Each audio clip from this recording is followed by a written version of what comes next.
accusation on Catholic priests being jealous of Ebuka because he has the gift we do not have is the reason why the Holy Spirit has inspired me to speak up, because only Obuna Chukwuchi Father Mwefo Junior for me. Unumana gift Obuna is given for the purpose for the service of the body of Christ. Inani funo wende ese ife wende na akpo statue amora me akpo wende na edozi me POP wende different gifts. Each one is unique in its own. I just want to tell everybody the origin of Zion Ministry so that you know. Share this video so that our sons and daughters will learn the reason why it appears as if the father and I fight. We are not fighting, we only want to rescue the ones that can be rescued. Our flock here. Zion has lost it. I can swear with the two testaments of the Bible with my 2 knees on my 2 feet on the bed floor that Ebuka has lost it. And that is the danger of ignorance, gift without knowledge. And not about the reason why Edgeways, Junior and the father, Akukwa and the father Nagobo, the reason why the church have survived 2000 and something years. Even you can then that father and your father, they can say they bunny here when nobody bunny here in the food that they are very heavy. You can't lift them up. Fananya Jalo. Because Fagola and the reason why we are sent to school is to control our minds, to reason before we talk, and to checkmate on frivolity because of the exalted position of religious leadership. If we go the reason why only educated men are ordained priests in Catholic Church, just one lay person with a gift want to scatter the whole place. So I want to tell you the origin of Zion Ministry. Now, Zion Ministry started as a charismatic Ebuka, name of the gifted. But gift is dangerous without knowledge. He began doing well, and the way he began manifesting his gift, even though in the charismatic, all the members of the renewal, they have a law that no renewal member should have a private ministry.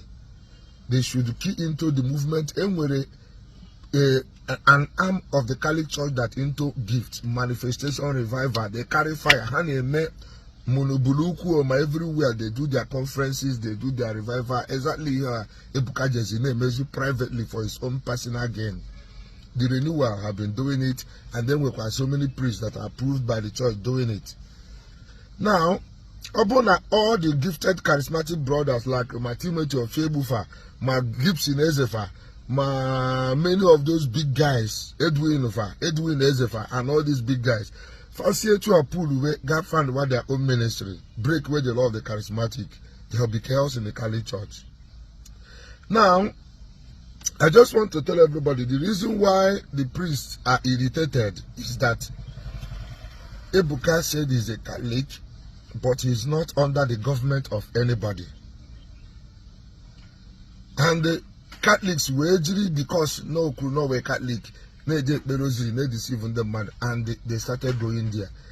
And then the father nanya wefu na practices and many things on them is contrary to Catholic laws. There is no one person in the church who is allowed to operate lawlessly. Who, number one, Archdiocese of Lagos, where this thing started, have written a disclaimer because Ebuka could not stay under their authority. It could be his fault, it could not be his fault, but that one is a story for another day. They wrote a disclaimer, so he's not under their government, they don't control him.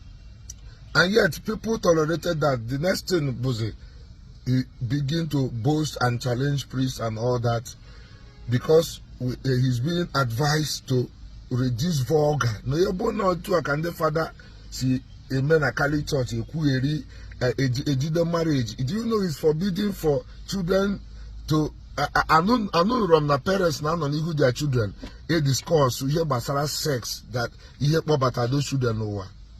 This is a product of ignorance, and the union name were license motto or kwabu everybody. So this is the reason why we are talking. Jealousy. Catholic priesthood in the Catholic Church. As far as Catholic Church is concerned, Catholic priest remains the most beautiful because the sacrament of the body and blood of Christ that is consecrated to the hands of the priest. No amount of money can equate it. But ego is just a waste of energy because came afford. But little thing, even a First Holy Communion candidate knows. He doesn't know it. And what is it that is being tested?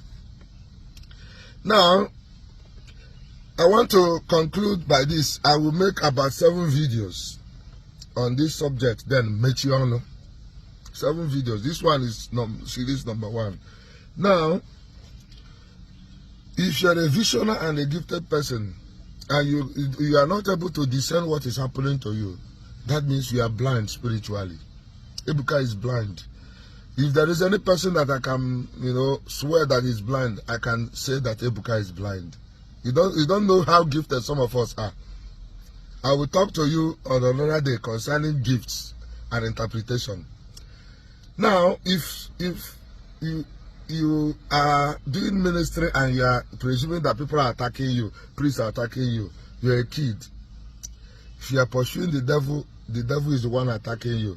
You may think the devil now confuses you as if it is the priest. But I resisted the thing because God gave me discernment.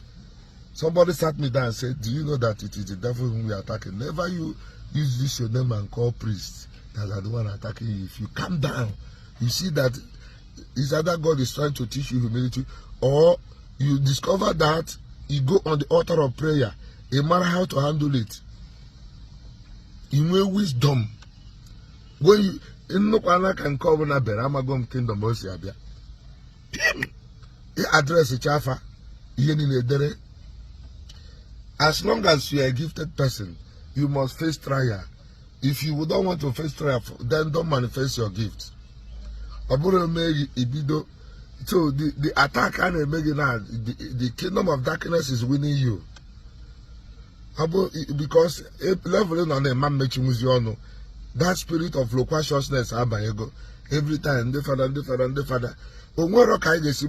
Because you step in now the father without being a priest, and you can't do it well because you didn't get the training we got. You are just distracting things. And you don't know how much damage you are causing on the listen. But we know that you have derailed a long way. So this is number 1.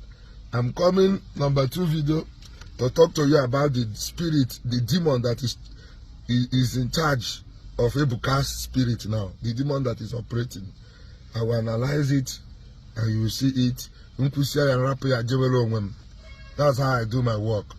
I'm not sent to succeed. I'm sent to represent God and Christ in faithfulness. I'm not sent to be successful. But success will always come at last. Because faithfulness brings success. So I don't know man any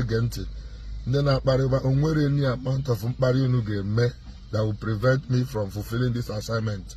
And if Ebuka doesn't stop insulting priests and throwing challenges at them, the way he will fall. And the Catholic Church will continue moving. So it's not a pride, it's all about that the priests are worried that our children have gone into the hand of somebody who is not trained to handle souls. And that is very, very dangerous. God bless you.